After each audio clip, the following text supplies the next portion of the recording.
So, today we're diving into Algeria, and it is a nation of truly staggering scale, just full of profound contrasts. A place where an ancient history is written right across one of the most extreme landscapes on the entire planet.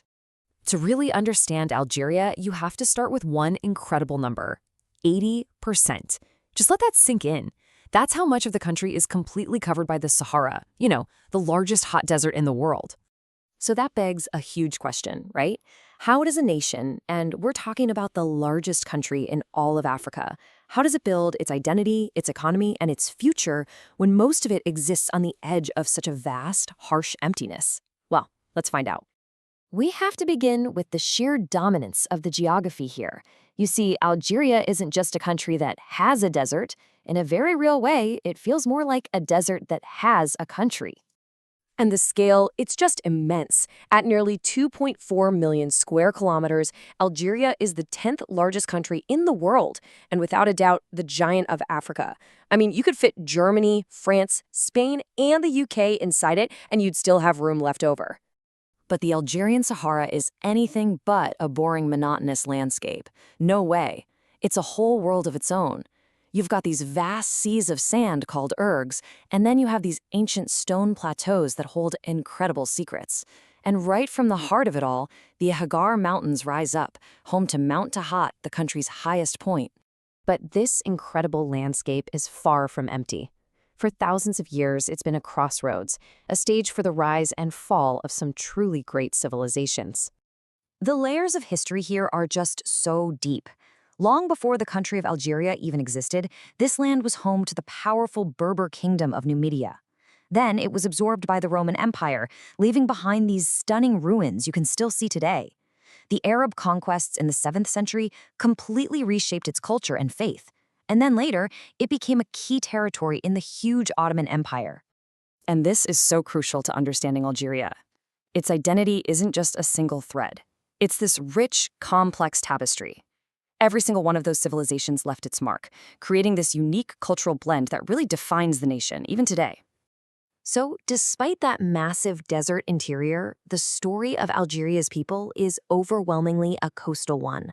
This is where that ocean of sand finally meets the country's true lifeline, the Mediterranean Sea. Now, this statistic is just as startling as that first one. Think about this.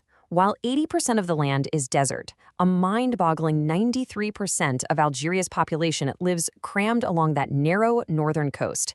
If that's not a story of contrast, I don't know what is. And this is where you find the vibrant, beating heart of the nation, the bustling capital, Algiers, along with other amazing historic cities like Oran and Constantine. These are the centers of commerce, culture, and daily life for almost every single Algerian. This concentration of people along the coast also became the crucible for Algeria's modern identity, which was forged in one of the 20th century's most intense and brutal struggles for independence. For over 100 years, Algeria wasn't just treated as a colony, it was legally considered a part of France itself. It was a really painful journey, from the French invasion way back in 1830 to the start of a terrible war in 1954, which finally ended with hard-won independence in 1962. And the cost was just immense.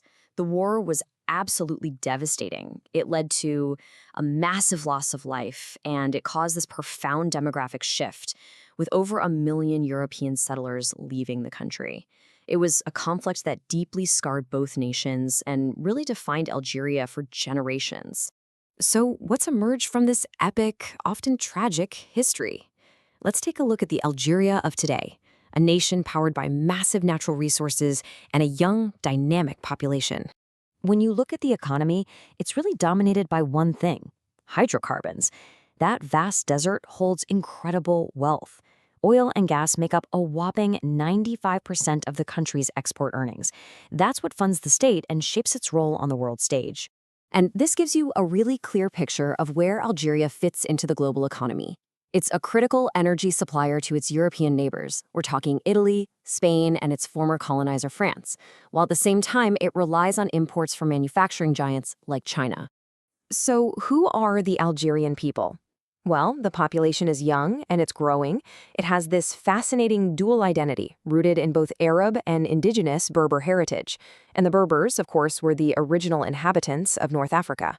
You can see this reflected in the official languages, while that deep historical tie to France means French is still used widely in business and everyday life.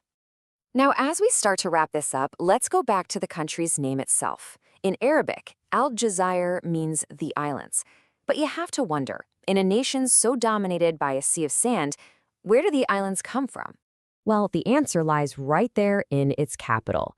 The name was originally given just to the city of Algiers because of the small islands that used to dot its bay. And eventually, the city's name came to represent the entire nation.